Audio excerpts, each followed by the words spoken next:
Hey, what's going on, guys? Coming again here. Yesterday, I got a request from one of my subscribers asking for help of scraping this commercial dealers from Crestron.com site. I have no idea what this data is all about, but it's quite pretty easy to scrape, and that's the reason I decided to share Python one-liner that I've created in order to scrape the data out of this site. So in this video, we're going to be actually writing the only single line of Python code within the SCRAPY shell in order to extract the company name, address, then the website of the dealer, the phone, and optionally email if available, like in this case. And we'll store all the data into the CSV files. So if you're interested in following this sort of a tutorial, buckle up and we begin. So here I have a folder, which is my current working directory. So I want to open the terminal in it. And by typing SCRAPY shell, I started the new session of SCRAPY shell.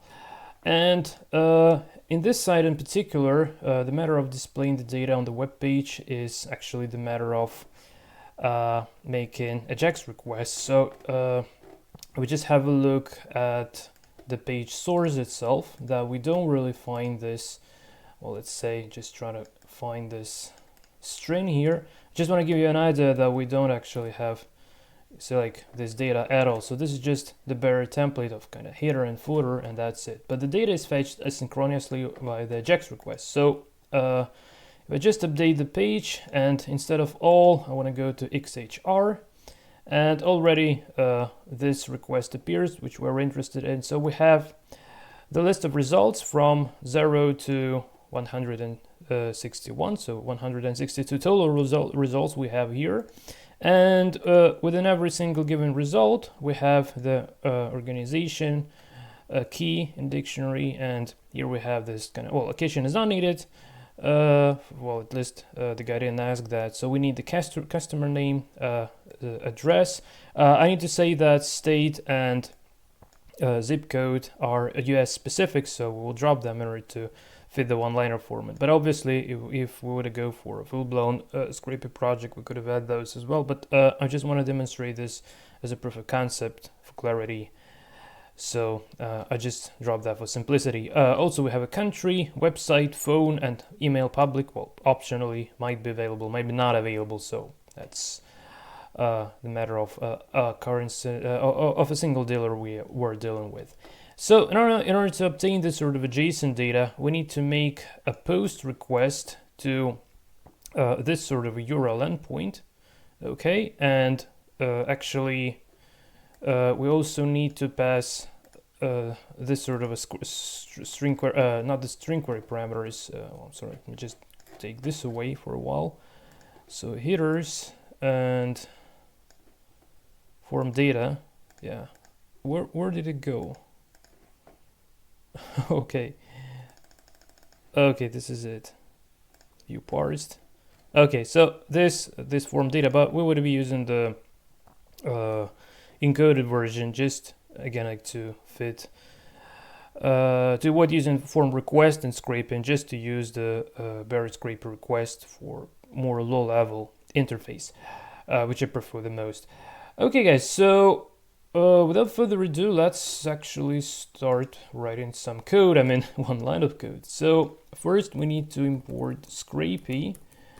Also we need to import JSON to parse the stuff, and CSV to be able to actually storing our data to CSV format. Another idea, we would be looping over the loop of results, so we would be appending every single dictionary using the dic writer of the CSV library. So as far as during the debugging process, if we just don't manually delete the output file, it would be appended again and again. It's a little bit annoying. So in order to avoid that sort of a disaster, I'll first want to reset the file every time I'm starting a new request and trying to extract the data. So I just can say open, and I want to open the file called dealers.csv, and I want to open this to write to the file stream, and I just want to write an empty string. That's it. So it would now just create a simple an empty file, And every time we would be running this line of code, you see like nothing there really. It would be just deleting the previous result by overwriting this empty file. And now the next step, again, like within the same line of code, in order to work with the request and response simultaneously, I need to enclose them within the parentheses. And first, here's the fetch part, which would make the HTTP post request. And then response.text, this one would be responsible for actually printing the what we've scraped to the console. So here within the fetch method, we're not passing the URL directly, but assuming that we need to make a post request, we also can pass the request object to the fetch method, which is the shortcut for making HTTP request in SCRAPY. So I can simply say scrapy.request like this, and now specify the URL equals to this sort of a URL here. And also we need to specify the method. It would be equal to post. And also we need to specify the request body, which is absolutely essential. Without this, it won't be working really. So in order to grab the request body, I need to grab this form data. It's already in the string format, has been sent. And just paste this in. And also, another important thing, we need to provide the single header here, and this header is content type. So let me just find this, content type, because otherwise it just won't be fetching the results. So content type, and I need to make it like a dictionary here. Okay. And already we should see some sort of a some sort of a JSON response. Okay, perfect. So this is the textual representation of our JSON data. So it's literally the same what we have here in our previous section, but here it's already kind of parsed, and here it's not yet parsed. So in order to parse this, I need to say simply JSON.loads and parsing this response.text. And now it would be printed in more like parsed way, which is really good. Okay, so the next thing to consider, we actually need to examine the structure. So we need the results, which is the only, seems to be the only, no, not the only, but actually this response has two keys, results and total results. We don't need total results, we just need to reference the results, and then we can iterate over them. So that's the next step. So as far as this is already a dictionary, we can reference the results like this. And also we can loop using the list comprehension technique here. So I can say, let's say item for item in this list, and I can actually print this item separately. Don't look at this now, this is just the matter of output. So here we have all this elements been printed. Okay, so first probably as a proof of concept, I would like to write the CSV file to give you all the idea, but it would be a little bit malformed because the number of it's not always the same kind of in terms of the number of columns. Well, so probably first let's actually I believe it would be better to print them as well. Let's use JSON dumps here, as far as we already imported the JSON library, and item, just to print this more like a bit like so. Okay. Oh, sorry, just forgot to specify the indentation. I'm sorry, guys. So obviously indentation equals to 2 spaces, just to print the stuff a little bit. Okay, so this is what we have, and within every single item, we need to reference actually this organization. So want not the item itself, but the organization. Item organization. Okay, and well, it's a little bit not that this is it. It's a little bit not that handy to work with this print and JSON dumps, so I would now start writing the data to CSV probably. And what we're supposed to be doing, Instead of writing the entire dictionary, I will pick up just the needed keys like customer name, street, city. I'll drop state and Z because this is the US specific, then country, then website, phone, and email public. And that would be the exact dictionary we're supposed to be right into our actually CSV file. Well, but on the other hand, we can actually do this here as well. So let me just, okay, so if we just enclose this into the curly braces just to create a dictionary, and let's say I provide, okay, and probably would be the more appropriate way. So customer name, okay, customer name, and this organization, and customer name without the space, right? And well, let's have a look. I believe, yeah, just extract the customer name, that's it. So yeah, let me just item organization, just want to grab this one part, copy. Okay, so customer name, and then we'll go for address, right? So address, and address would be equal to, I'm pasting item organization, and this key is called street 1. Okay, street 1. But also I want to add, I also want to add a city like this, and I also want to add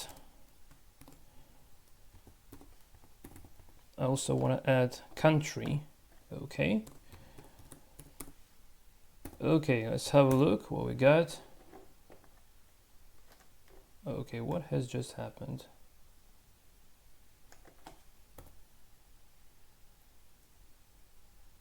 Excuse me. Oh, yeah, it's okay. So yeah, we have the address. Oh, maybe that's not the exact one. So just scroll down a little bit. Address. Well, I'm not sure if. Hold on a sec. Where is the country? I'm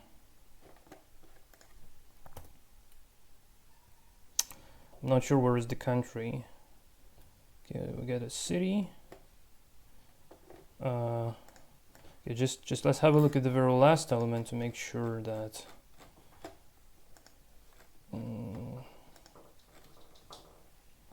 So what do we have here? US and Eaton Town. No, never heard of that. So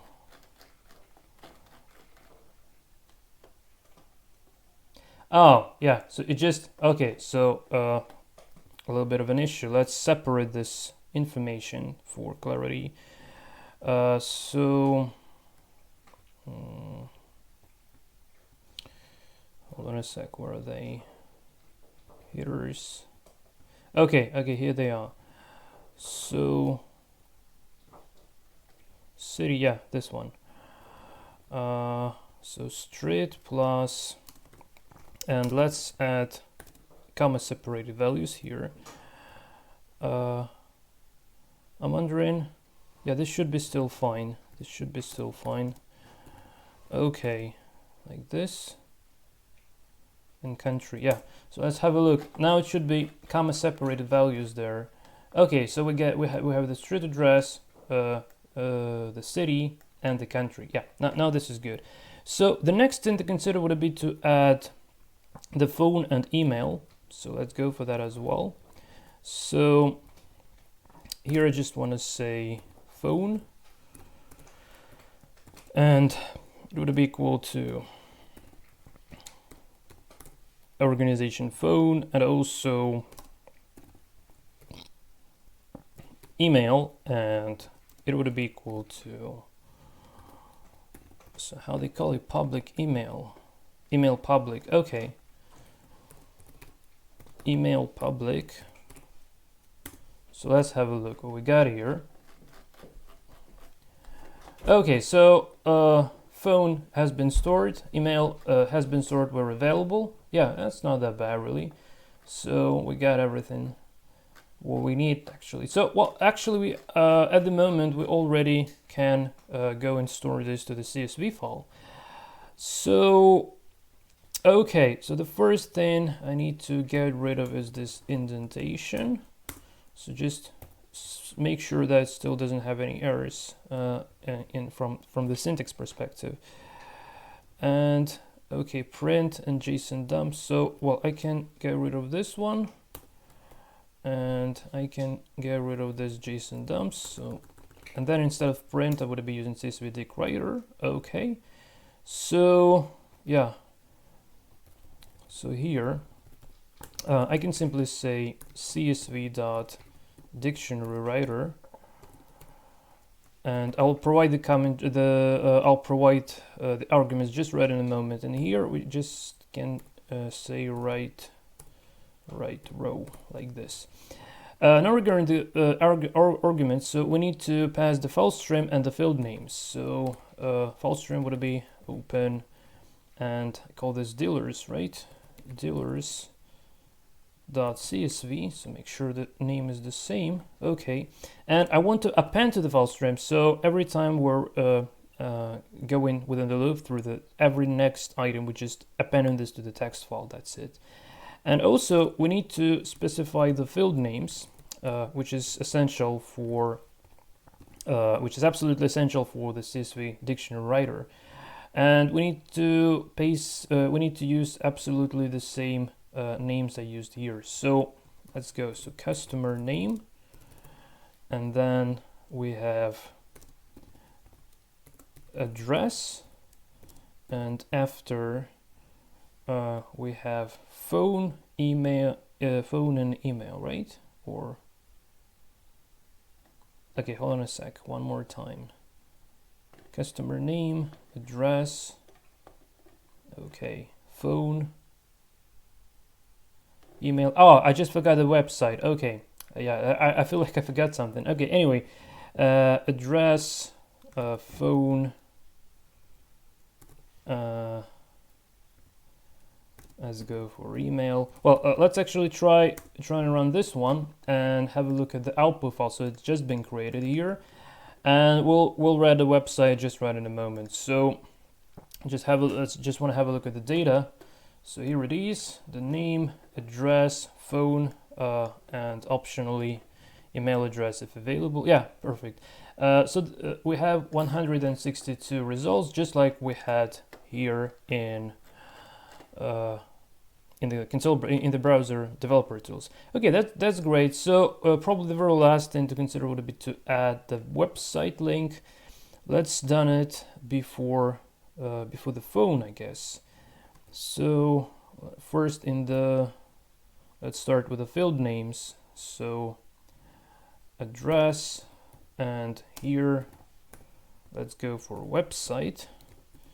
Okay, and then just right before the address and before the phone. So here another key value pair. So item organization, and I want to reference the website. Hope it's called website. Let me check that. Yeah, website, and also website here. So from now on this should be working better. Yeah, by the way, enjoy what we've done already. So the file has been reloaded, and we're not abandoned, like just resetting the file, making some cleanup, so we have the data again, but already we have the website column being updated. Well, obviously none of them having the website, and that is also represented on the target page as well, so it's not really that big deal. But anyway, we did manage to scrape all the data available using this single out of Python code written within the SCRAPY shell. Well, okay guys, so this is it from my side. I hope you've enjoyed this tutorial. Thanks for watching. Hope to see you in the next tutorials on this Code Monkey Kings channel. Until that time, and take care.